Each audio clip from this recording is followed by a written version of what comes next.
Dragon Ball Daima has changed history once again. Not only has it introduced a new kami of creation, just as powerful as Zeno, but another margin that has reframed the entire Buu saga.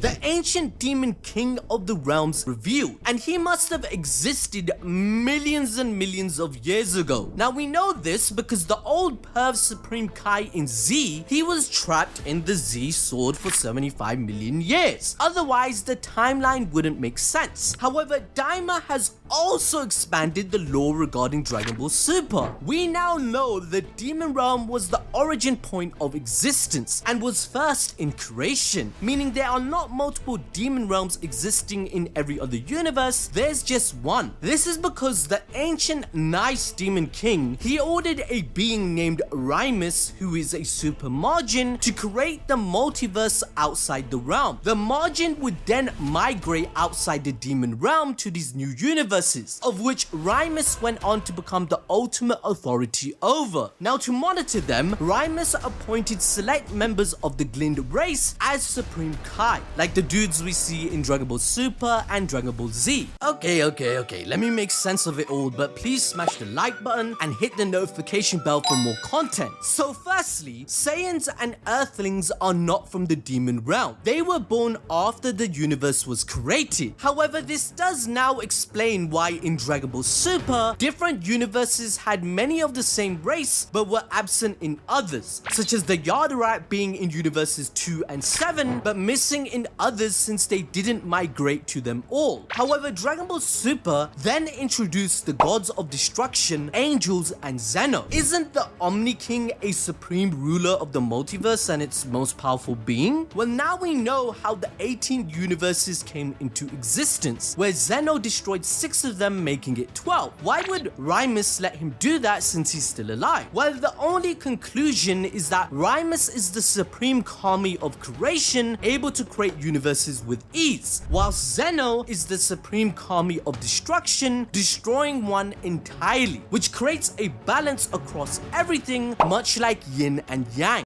It's also told that Dabura's father, named Albera, feared the potential threat of beings from the outside, so he banned travel with Warp Sama. That's why we barely see people from the demon realm take huge roles in other parts of the Dragon Ball universe. Now, Daima just hinted towards Goku Super Saiyan 5 becoming canon once and for all in Dragon Ball Super, so in truth, in Super, he has to make a combination of the two, bringing us to the original design that Toyotaro made of Super Saiyan 5, which will allow Goku to catch up to Black Frieza's 10 years of training that freaking defeated him in one punch. Especially since it's confirmed that Goku and Vegeta's training isn't even close to finishing after Frieza beat them. Currently, we know Daima is basically GT 2.0, and the producers confirmed this when they worked with Toriyama for that very purpose in an interview. Some of you may have forgotten, but the idea of Super Saiyan 5 sparked originally from GT. Remember when Bulma speculated that with her Blotz wave generator, Vegeta could potentially reach a level of power beyond 4, suggesting that he could achieve Super Saiyan 5. Please play the clip.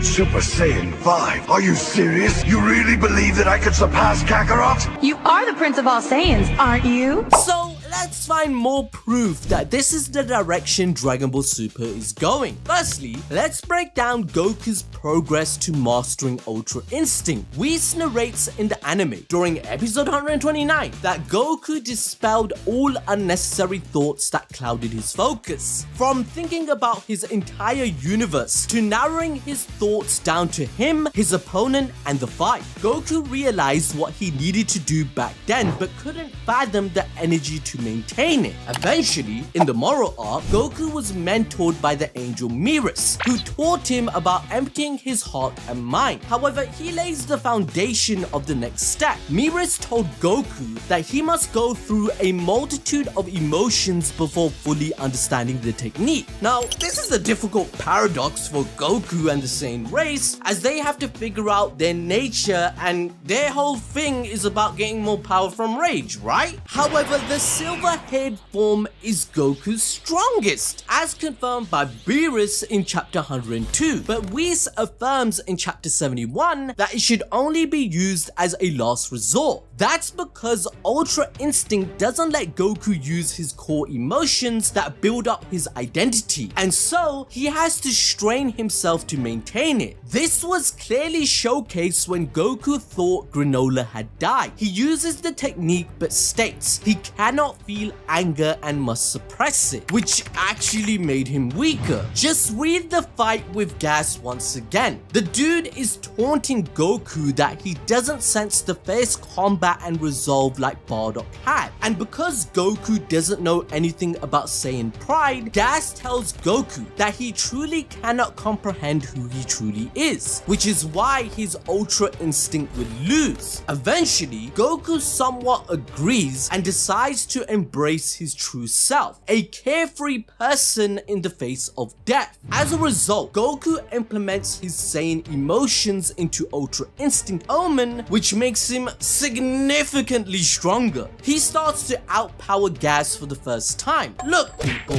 at the end of the day, this is Dragon Ball, where the power ceiling just keeps on increasing. Now to enjoy more peak fiction, why not find out the truth about Gon's complicated family tree, where he may be from the Dark Continent due to Don freaks, and the truth about Ging and his mother.